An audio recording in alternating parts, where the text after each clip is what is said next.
Here we are again, another edition of MTA Queensland's weekly newsletter. As I've travelled around the state and have visited all of our fantastic members, everyone reports to me that the economy and the cost of living pressures are having a bit of an impact. That means people report whilst there's still work there, it has certainly diminished somewhat compared to the halcyon days. Today, I just want to briefly talk about, and there's more detail in the newsletter, what the canary in the coal mine's telling us. And by that, I mean what's happening with car sales. There's a bit of a paradox in terms of the difference between used and new cars that we're starting to experience. Used car sales year to date this year compared to last year are actually down.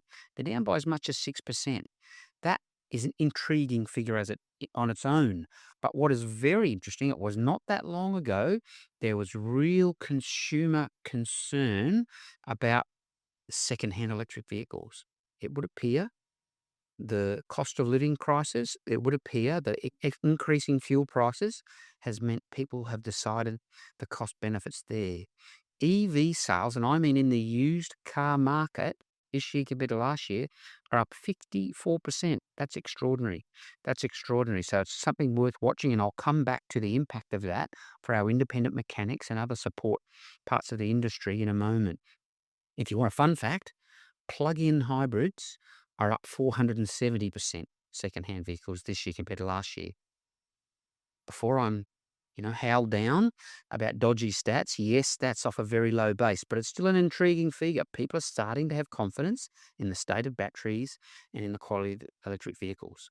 When we toggle then to new cars, you would have seen some media about that last month was the highest in history. That's both nationally and Queensland. More new cars were sold in that month than ever before. Now, that's extraordinary, and yes, we should celebrate that.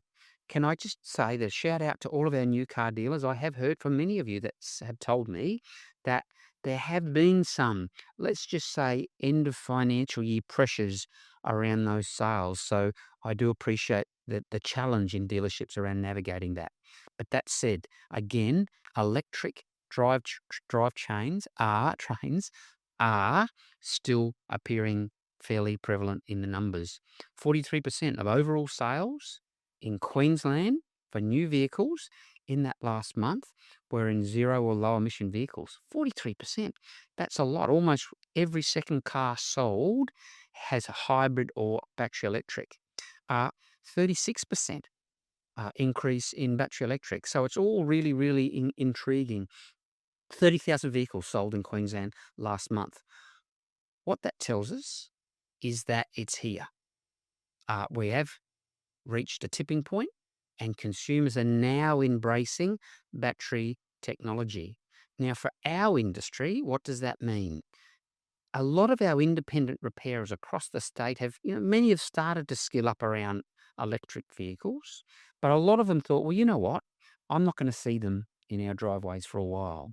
Well, now with used car sales up and even new vehicles up around those types of vehicles, you are going to see them.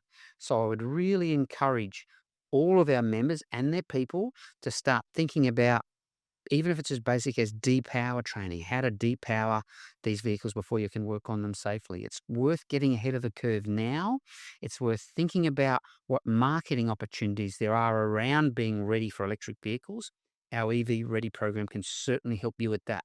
But certainly, canary in the coal mine, there's things happening in vehicles that are worth us having a look at. Have a look at the newsletter. If you've got any questions, give us a call. See you next week.